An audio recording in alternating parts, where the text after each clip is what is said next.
कपिल श्रीवास्तव हमारे साथ बने हुए समाजवादी पार्टी की तरफ से। कपिल जी, आपसे जवाब चाहूंगा। जिस तरह से एक तो इनकी बात पे रिस्पॉन्ड कीजिएगा कि आप तभी खड़े हो सकते हैं जब आप अपनी खुद की पेंशन छोड़ सकते हैं या कर सकते हैं, लेकिन यूपी में ऐसा नहीं है। अखिलेश यादव ने यह मुद्दा उठाया था विधानसभा चुनावों में, इसकी घोषणा की थी कि भैया हम जो है ओल्ड पेंशन लागू करेंगे अगर समाजवादी पार्टी की सरकार है, लेकिन विधानसभा चुनावों में यह मुद्दा नहीं चले था। तो आप उम्मीद कैसे कर सकते हैं कि लोकसभा में यह मुद्दा छाया रहेगा?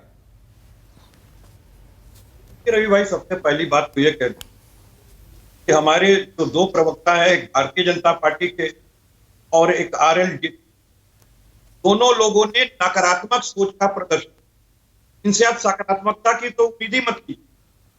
और ये हमसे पूछ रहे हैं कि आप लोग कब सांसद और आप बनाए हुए हो, सबसे ज्यादा आपके ऊपर है। लेकिन हम तो ये नहीं कहते हैं कि आप छोड़ो, हम ये कहते हैं कि अन्य कर्मचारियों को दो, अन्य शिक्षकों को दो, जिनको पुरानी शिक्षक हमें उस समय मिलती थी जब हम आजाद हुए और हम अपने विकास के क्रम में अपनी सीढ़ियां चढ़ रहे। अरे हमारे लिए अच्छे दिन तो वही पुराने वाले दिन थे, जिसमें पुरानी पेंशन भी मिलती थी। 35 साल 40 साल तक जो व्यक्ति अपनी जवानी को माँ भारती के चरणों में कुर्बान करता था, माँ भारती सरकार के माध्यम से उनकी बढ़ोतरी को सिक्योर किया करती थी। और इसरो भी बनाती थी, डीआरडीओ भी बनाती थी, हिंदू HAL भी बनाती थी, भाभा एटॉमिक सेंटर भी बनाती थी, IIT भी बनाती थी, एम्स भी बनाती थी, CST भी बनाती थी, डिस्ट्रिक्ट हॉस्पिटल भी बनाती थी, एम्स भी बनाती थी, रुड़की भी बनाती थी, IIT भी बनाती थी, और 21 नेशनलाइज बैंक भी बनाती थी। और आप इसको बेच रहे हो और कह रहे हो कि हम 5 लाख ट्रिलियन की इकोनॉमी होने जा रहे हैं। 105 लाख करोड़ का केवल आपने 9 वर्षों में कर्ज उठा लिया और देश को कर्जखोर बना दिया। 14 प्रधानमंत्रियों ने मात्र 55 लाख करोड़ लिया और इतने इंफ्रास्ट्रक्चर दिए जिसका नाम मैंने आपको लिया।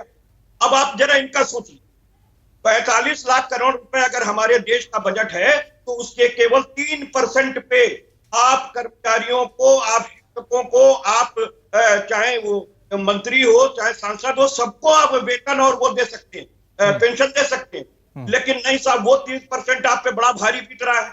और ये कितनी गलत बयानी कर रहे हैं।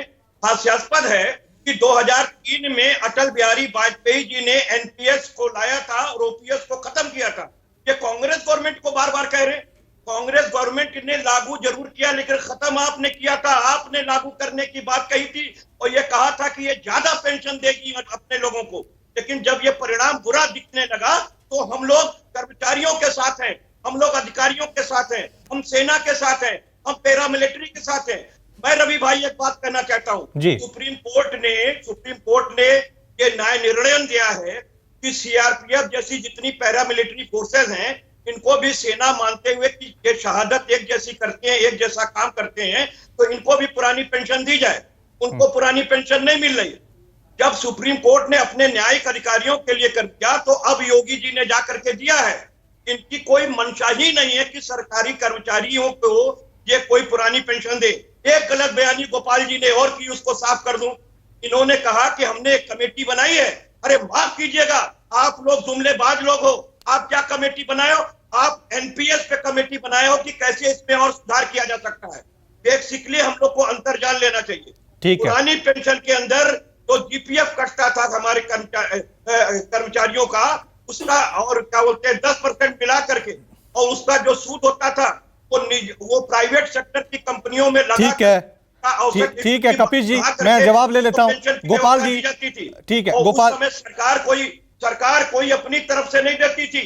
आज तो सरकार 14% की सैलरी से जो 10% का कटौती होता है, मैं 14% अपने पास से डाल के मार्केट के हवाले की बढ़ोतरी करती है। 700। ठीक है, हो गया कपिल जी, हो गया आपका पॉइंट। मैं गोपाल जी जल्दी से रिस्पॉन्ड कीजिए। देखिए, ये गलत बयानी खुद कर रहे हैं, झूठ बोल रहे हैं। 2000 देखिए, यहाँ पे देश में सरकारी कर्मचारी हैं और प्राइवेट सेक्टर के भी कर्मचारी हैं। 2004 में जब हमारी सरकार थी, हमने NPS स्कीम लागू की थी, वॉलंटरी।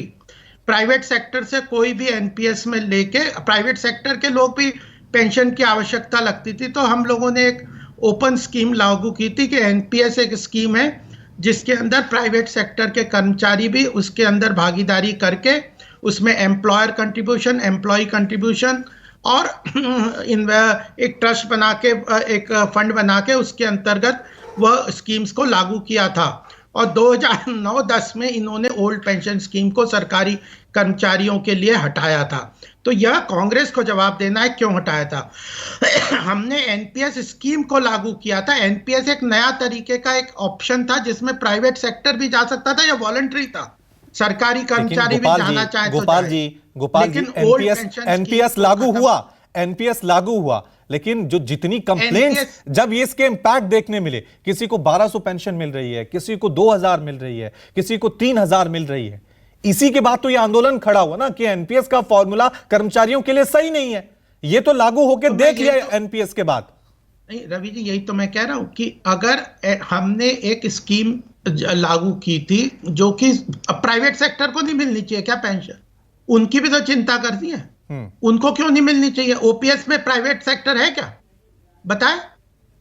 ठीक है, प्राइवेट सेक्टर में हमारे यहाँ कितने करोड़ों कर्मचारी हैं, वो बेचारे क्या करेंगे ओल्ड एज में? नहीं, लेकिन ये तो मानेंगे आप कि एनपीएस में खामियां बहुत हैं, ये तो आपको मानना होगा, वो सरकारी कर्मचारियों के लिए सही नहीं है। देखिए वो सेल्फ फाइनेंसिंग स्कीम है।